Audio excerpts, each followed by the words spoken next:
प्रणाम कर रहा हूं। पीर रामनाथ जी महाराज, आपका भी आनंद है। भरतरी गुफा आपसे चैतन्य है।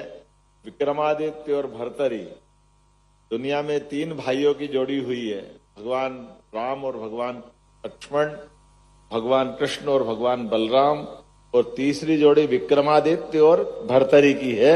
और हमें इस बात की प्रसन्नता कि वो हमारे नगर की है। मैं आज के इस अवसर पर मंचस्थ हमारे विवेक बिंद्रा जी, आपका भी अभिनंदन करता हूं। मैं कई बार आपको सुना भी है खूब आनंद के साथ। हमारे माननीय विधायक अनिल जैन कालूहेड़ा जी, माननीय महापौर मुकेश टटवाल जी, बहन कलावती यादव जी, इस अवसर पर हमारे नरेश शर्मा जी, राजेश सिंह कुशवाहा जी, ईसी मेंबर विक्रम विश्वविद्यालय, यहाँ रमन सोलंकी जी जो विक्रम विश्वविद्यालय संग्रहालय के अधीक्षक है, सभी पूरे मंच पर सारे युवराज महाराज से लेकर के सारे अधिकारीगण और आप सबको प्रणाम करता हूं।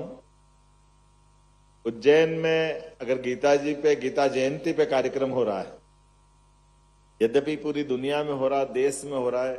मैं परसों हरियाणा से होकर आया था तो मुझे इस बात का आनंद है, लेकिन बाकी जगह मैंने हरियाणा में भी इस बात को जोड़ने का प्रयास किया कि दुनिया के अंदर ये एकमात्र नया एक भगवान कृष्ण का एक रूप दुनिया देख सकती है।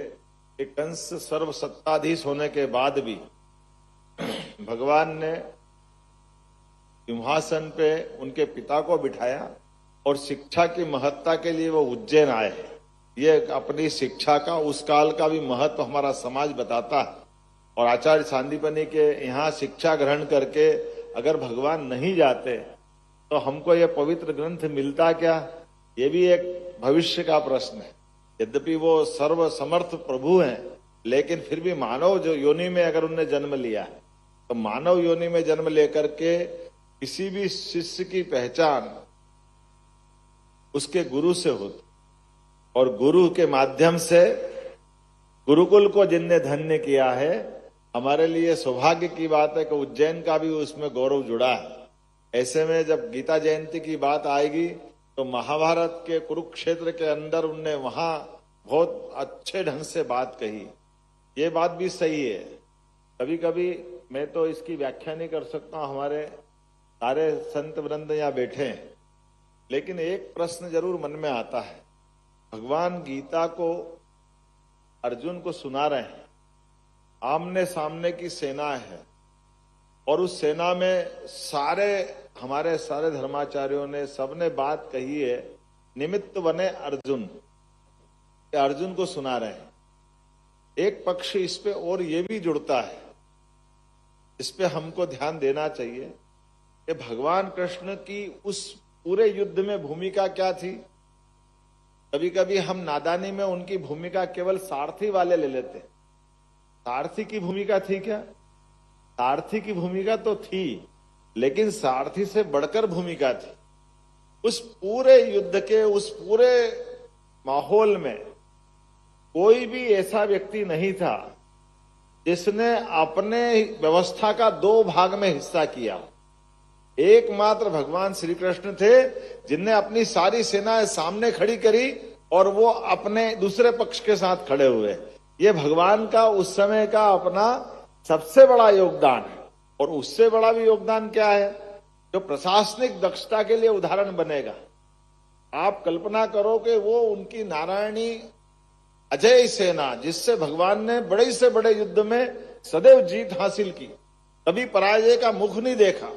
ऐसी इतनी बड़ी सेना को, जिसमें सिपाही से लेकर के सबसे बड़े अधिकारी तक सबको सामने खड़ा कर दिया, और केवल अपने आदेश से। हम कल्पना करें कि प्रशासनिक कितनी कुशलता से उनने सेना को अनुशासन सिखाया होगा कि कोई किसी के पास भी हम, अभी मेरे को बहुत सारी गीता की अलग अलग प्रकार की अपने प्रतियां दी होगी, लेकिन मैं बगैर पढ़े लिख के दे सकता हूं। मेरे हिसाब में तो कोई गीता में ये पक्ष नहीं मिलता कि भगवान ने जिसको सेना में सामने खड़ा करा और वो अपना मैदान छोड़ के चला गया। जितने भी थे सामने खड़े थे। और ऐसा भी कोई प्रमाण नहीं आता है कि कोई एक ने भी कहा हो कि भगवान हमको क्यों आप फालतू में हमारे प्राण ले रहे हो, हमारा क्या लेना देना है। लेकिन युद्ध होता रहा और युद्ध में भगवान कृष्ण के सामने उनके साथ 24 घंटे जिनने बड़े से बड़े युद्ध में बड़ी भूमिका निभाई। हम कल्पना करें जो हथियार चला रहा है वो तो ध्यान उसका कहीं और जाएगा, लेकिन रथ चलाने वाले को तो सब मालूम पड़ रहा है कि उसका इतना नजदीक का अधिकारी, उसका सिपाही सैनिक अपने सामने प्राण दे रहा है, तो ये कष्ट उनके मन पे भी कितना हो रहा होगा। लेकिन ये जो बात उन्होंने कही है कि हमारे लिए ये वस्त्र बदलने के समान शरीर है, जो उनने मूल तत्व दिया कि जो जन्मा है उसको जाना है, आने और जाने के क्रम में हमको अपनी जो भूमिका है उसी को निभाना है। तो मैं मान के चलता हूं कि भगवान कृष्ण का वो अनुशासन का पक्ष, उनके अपनी उस दक्षता का पक्ष, तो सच्चे अर्थों में गीता हमको कई बातें सिखाती, जैसे अपने मन के नियंत्रण पे। तो मैं तो ये मानता हूं कि भगवान ने अर्जुन को निमित्त बनाया, पहले अपनी आत्मा को सुनाई, उनने अपने आप को इस बात के लिए पुष्ट किया है कि जो मैं कर रहा हूं मेरे अपने पे धारण करके देखता हूं, मेरे अपने आप पर इसको उनने अपने आप पे लागू किया। तो हमको ध्यान में आएगा कि हमारे स्वयं के मन की जो शक्ति है वो गीता हमको देती है, क्रोध पे नियंत्रण की शक्ति देती है।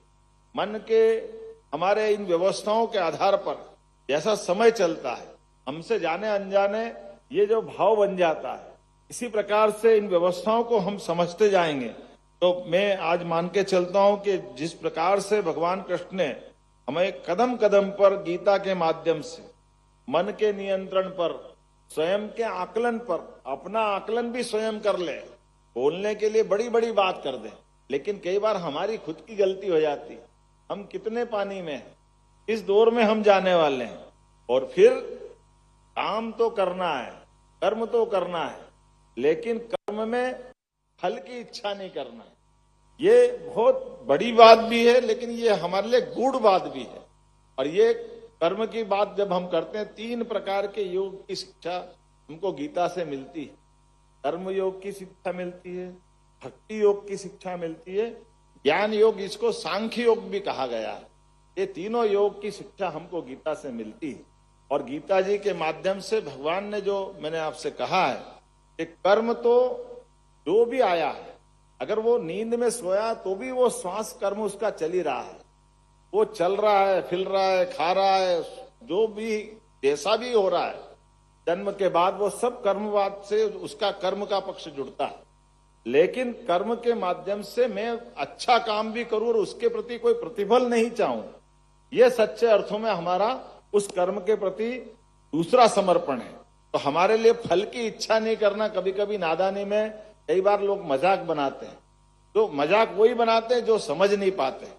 हमारे लिए परमात्मा की दया से आज ये जिस बात को लेकर के हम बैठे हैं, जो बात सोच रहे हैं, इसलिए गीता जी के ऊपर अपन बात करें तो हमारा नजरिया भी स्पष्ट होना चाहिए, कोई कंफ्यूजन नहीं। परमात्मा की दया से सनातन संस्कृति की जब हम बात कर रहे हैं तो सनातन संस्कृति की बात करते ही ये ध्यान में आ जाता है कि हमारी बाकी लोगों की पूजा पद्धति हो सकती होगी कि वो अपने धर्म से जोड़कर पूजा पद्धति करें, लेकिन सनातन धर्म की व्यवस्था में हम एक तरह से आदर्श आचार संहिता लागू कराते हैं अपने आप पर, हमारे व्यवहार से, आचरण से, काम करने के तरीके से, मन के भावना से। इसलिए सच्चे अर्थों में धर्म के मार्ग पे चलना अर्थात धर्म से धारण करना, और धारणा हमको आदर्श आचार संहिता की तरफ ले जाती है। इसलिए बाकी लोगों से हमारा अंतर हो सकता है। हमारे लिए आप जितने प्रकार से बात करें गीता जी के लिए तो कम है, और इसीलिए भगवान कृष्ण का गीता जी वाला पक्ष हम लेकर के आए। तो हमने तो अपनी सरकार बनने के बाद ही लाइन तय कर ली थी। हमने कहा भगवान ने जहां जहां लीलाएं की है, श्री कृष्ण पाथे बना करके उसको तीर्थ बनाने का काम हमारी सरकार के द्वारा किया जाएगा, क्योंकि ये हम अपने उन ऐसे गौरवमय शिष्य को याद कर रहे हैं भगवान गीता के माध्यम से, जिनके अपने उस पक्ष को हम लाना चाहते हैं कि शिक्षा की परंपरा से मध्य प्रदेश और देश का कैसा नाता है।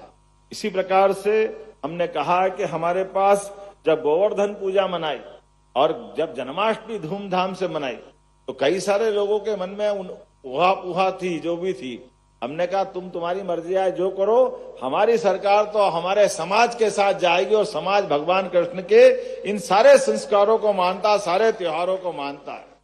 तो इस परंपरा में जगह हमने चलने का कदम बढ़ा लिया है तो फिर अब तो ये आनंद की बात है, इससे अच्छा क्या मौका आएगा। जब गीता जयंती मन रही है तो गीता जयंती मनते ही हमको लगा कि पूरे देश में संदेश जाना चाहिए, पूरे विश्व में जाना चाहिए। मैं आज संस्कृति मंत्रालय के माध्यम से सबको बधाई देना चाहूंगा। जब एक नया गिनीज बुक ऑफ वर्ल्ड में नया रिकॉर्ड बना गीता जी के पाठ का, पूरी दुनिया चमत्कृत रहेगी कि हमारी गीता जी का क्या उद्घोष हुआ, क्या आनंद आया। मेरी अपनी ओर से आज के इस अवसर पर आप सबको बधाई और उम्मीद करता हूं कि ये पूरा जो आयोजन हमने किया है सच्चे अर्थों में गीता जी का संदेश ही हमें शांति, सहिष्णुता, मानवोचित मूल्यों को, क्योंकि कभी कभी हमारे बीच में मेरिट की बात करने की दुनिया बात करती। अंग्रेजी में जो भी कहें, फैसले भी होंगे तो मेरिट से होंगे, चयन भी होगा तो मेरिट से होगा, लेकिन मेरिट में मोरलिटी भी चाहिए, जीवन मूल्य भी चाहिए। केवल मेरिट से बात नहीं बनती है। मेरिट से बात बनती तो भगवान राम और रावण के युग में मेरिट रावण की तरफ जा रही है, लेकिन जीवन मूल्यों की बात हो, आदर्शों की बात होगी तो भगवान श्री राम के साथ में धारा जुड़ती है। भगवान कृष्ण के काल में भी मेरिट की बात करोगे तो कंस उन पे भारी दिखता है, लेकिन कंस के बाकी आचरण की बात करोगे तो भगवान कृष्ण के आगे वो कहीं नहीं टिकता है। ये जो समय के साथ हमारे देश की सनातन संस्कृति के साथ जो मूल जीवन मूल्यों की बात करते हैं, इसी कारण से कहा कि कुछ बात है कि हस्ती मिटती नहीं हमारी। ये इकबाल की जो बातें हैं, इन सारे कारणों से हमारे देश की हस्ती मिटती नहीं है। और मैं उम्मीद करता हूं कि आज के इस अवसर पर बाकी भी कार्यक्रम बहुत हुए कालिदास अकादमी में, लेकिन आज का ये आयोजन जो हुआ है, ये आयोजन एक नया रिकॉर्ड बना रहा है। मेरी अपनी ओर से आप सबको बधाई। और इस्कॉन इंटरनेशनल और सारे बच्चों ने जो जो पुरस्कार जीते हैं, मैं उन सबको भी बधाई देना चाहूंगा। 45 लाख बच्चों में इनके पुरस्कार मिले हैं, 45 लाख बच्चों में निकल करके आए। और उस बच्चे ने कितनी अच्छी बात कही। उनने कहा कि भले मैं क्रिश्चियन परिवार से हूं, लेकिन गीता जी की बात उनने सबके बीच में कही। और ये बात भी सही है, गूगल के सर्च इंजन के आधार पर आप देख लेना, एकमात्र ग्रंथ पवित्र गीता जी है जिसको दुनिया के सबसे ज्यादा लोग सर्च करते हैं और पढ़ते हैं। हमें इस बात का गर्व है, गीता जी वो सबको मार्ग दिखाती, सबकी जिज्ञासा का समाधान कराती है। आज के इस अवसर पर मेरी अपनी ओर से एक बार पुनः अच्छे आयोजन की बधाई। बोलो गोपाल कृष्ण भगवान की। परम सम्मानीय, एक अनुरोध करूं, विवेक बिंद्रा जी का आपके कर कमलों से सत्कार हो जाए, ये मैं प्रार्थना कर रहा हूं। आदरणीय विवेक बिंद्रा जी के सत्कार के लिए मैं माननीय मुख्यमंत्री महोदय से प्रार्थना कर रहा हूं कि उनका अभिवादन कर दें, सत्कार करें। श्री